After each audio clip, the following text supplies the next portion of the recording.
तो अब हम चलें कि जो आंदोलन जिसकी नींव 1955 में रखी गई, फिर 1961 में जिसने प्रथम सम्मेलन का रूप लिया, उसका ढांचा क्या था।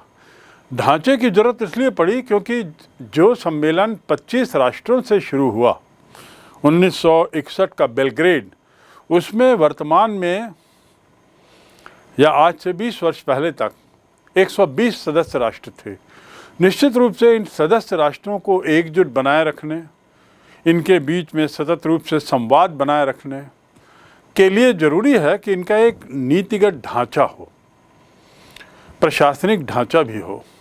तो आखिर कैसे ये गुटनिरपेक्ष आंदोलन चला और उसके लिए इनके संस्थागत रूप क्या था।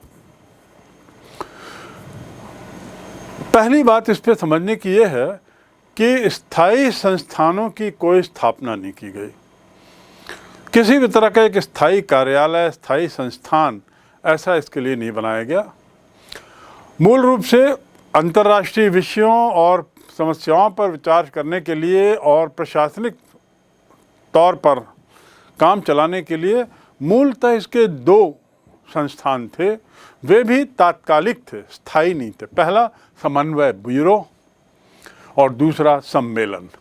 समन्वय ब्यूरो जिसे हम कह सकते हैं कोऑर्डिनेशन कमेटी, इसका काम था समन्वय स्थापित करना, एक दूसरों के बीच में संवाद बनाए रखना, शिखर सम्मेलन की तैयारी करना और उसके साथ ही अन्य अंतर्राष्ट्रीय मुद्दों पर, अन्य अंतर्राष्ट्रीय मंचों पर अगुवाई की तैयारी करना। समन्वय ब्यूरो में 17 सदस्य होते थे और वर्तमान में 60 सदस्य, अर्थात हम कहें तो 1983। उसके बाद के काल में स्थितियां बदली हैं और एक लाइन में यदि मैं कहूं तो सबसे बड़ी जो बदलावट 1990 के बाद आई वह ये थी कि विश्व एक ध्रुवी हो गया और एक ध्रुवी होने से अंतर्राष्ट्रीय राजनीति बदली और उसमें गुटनिरपेक्षता की भूमिका भी बदली। तो यदि मैं बात करूं 1983 की तो इसमें 66 सदस्य थे ब्यूरो में और सदस्यों का निर्वाचन किया जाता था, जिसमें 31 अफ्रीका से, एशिया से 23 और लैटिन अमेरिका अर्थात दक्षिण अमेरिका से 10 और यूरोप से 2 सदस्य होते थे। वहाँ के सदस्य राष्ट्रों की संख्या के अनुपात में ये तय किया गया था। लेकिन ये तो हुआ समन्वय ब्यूरो, जिसके 2-3 मुख्य काम थे, जैसा मैंने बताया। विचार विमर्श करने के लिए, समन्वय बनाए रखना, कोऑर्डिनेशन के लिए, दूसरा शिखर सम्मेलन की तैयारी और तीसरा अन्य मंचों में संयुक्त कार्रवाई की अगुवाई करना। संयुक्त कार्रवाई, गुटनिरपेक्ष आंदोलन की एकजुटता को वहाँ पे प्रदर्शित करना, ये था।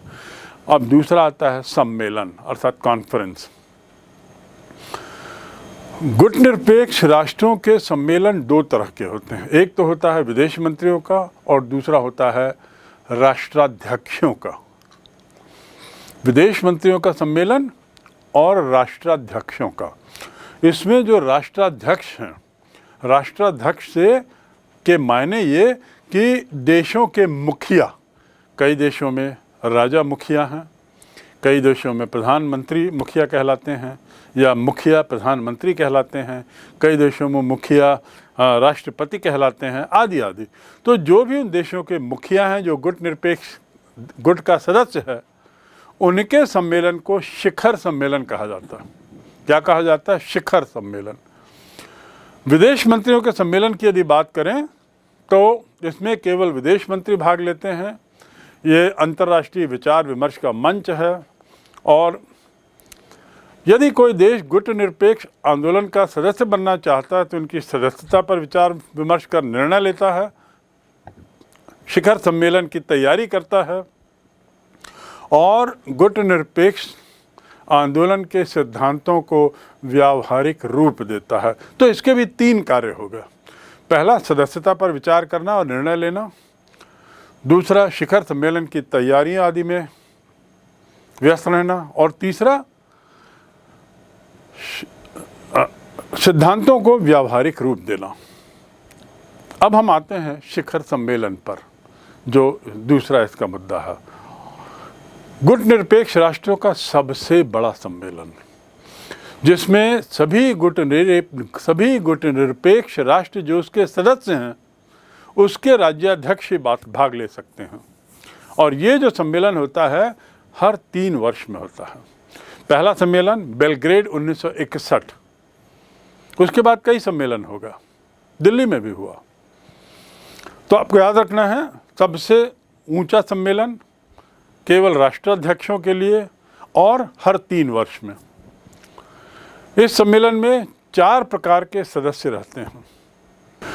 पहला पूर्ण सदस्य, दूसरा पर्यवेक्षक सदस्य ऑब्जर्वर्स, तीसरा पर्यवेक्षक गैर राज्य सदस्य, मतलब वो सरकारी नहीं रहते, कई प्राइवेट लोगों को बुलाया जाता है, निजी हैसियत से उनको बुलाया जाता है, आमंत्रित किया जाता है, NGOs को आमंत्रित किया जाता है, तो वो आते हैं पर्यवेक्षक, ऑब्जर्वर, गैर सरकारी, और चौथा अतिथि गेस्ट के रूप में। भारत या असंलग्नता की नीति को अपनाए जाने का औचित्य या गुट निरपेक्षता को प्रोत्साहन देने के क्या क्या कारक थे, इसकी संस्थागत ढांचे को समझने के बाद अब हम इस बिंदु पर आए। दूसरे शब्दों में, गुट निरपेक्ष आंदोलन का कोई फॉर्मल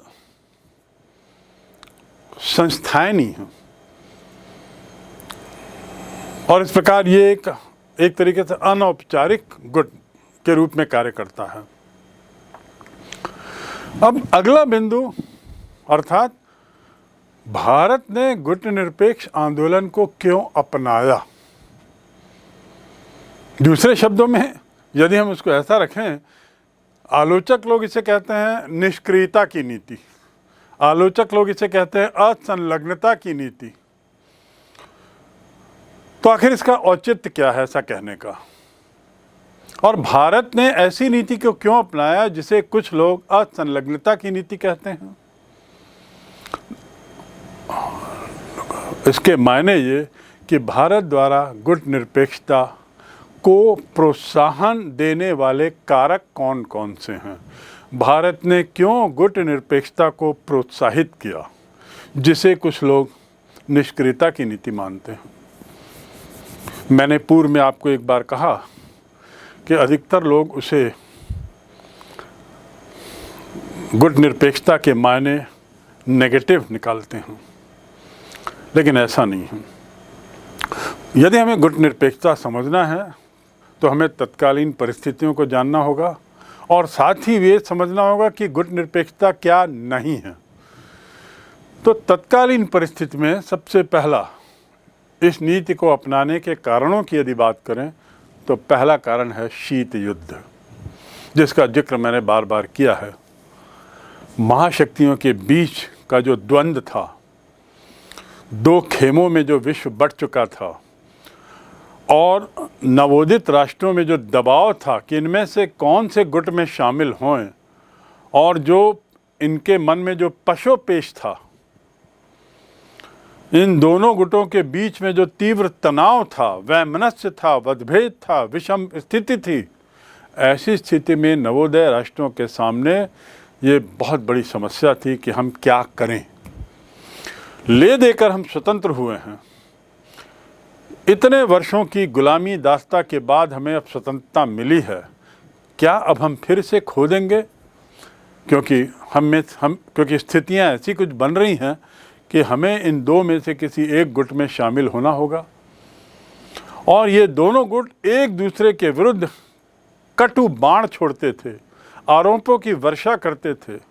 मैंने कहा ना कि शीत युद्ध एक ऐसा युद्ध जो जिह्वा के बल पर, जीभ के बल पर, जीभ को हथियार के रूप में और संचार माध्यमों को हथियार के रूप में उपयोग करके आरोप प्रत्यारोपों का युद्ध था। ऐसी स्थिति में इतनी वैमनस्यता, इतनी कड़वाहट, इतने मतभेद, इतना तनाव, ऐसी स्थिति में इन देशों के सामने समस्या थी क्या करें। बल्कि ये कहना उचित होगा कि बारूद के गोले और गोलियों से लड़े जाने वाले सैनिक संघर्षों के ना होते हुए भी कागज के गोलों और अखबारों से लड़ा जाने वाला ये जो युद्ध था वो बहुत तकलीफदेह था।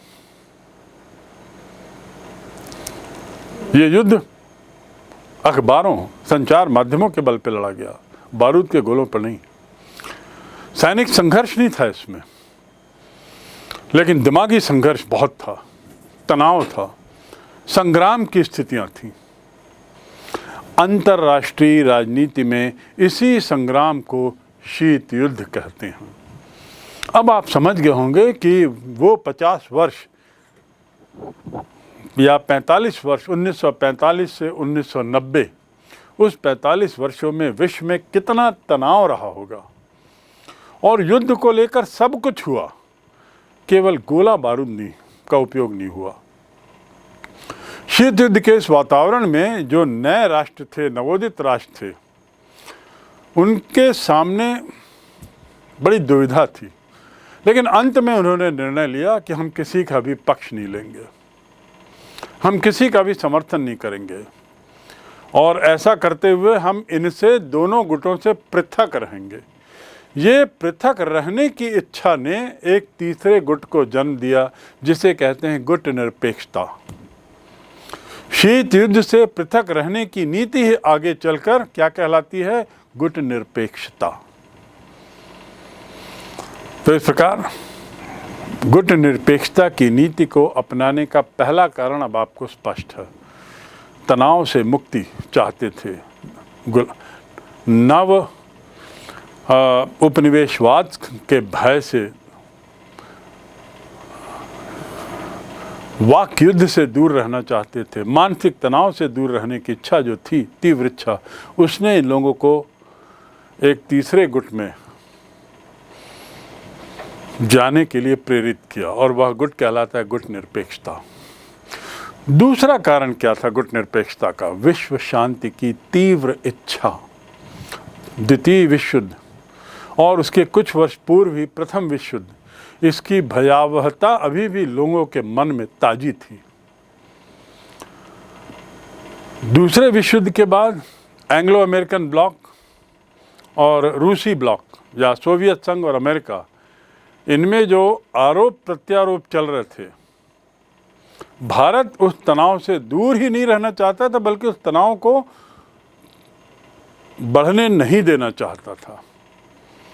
बल्कि वो तो ये चाहता था कि दोनों गुटों में मित्रता का वातावरण बने, और यदि मित्रता का वातावरण बनाना भारत की इच्छा थी, तो भारत के लिए कतई ये उचित नहीं था कि वह किसी एक गुट में शामिल होए और दूसरे गुट की शत्रुता ले।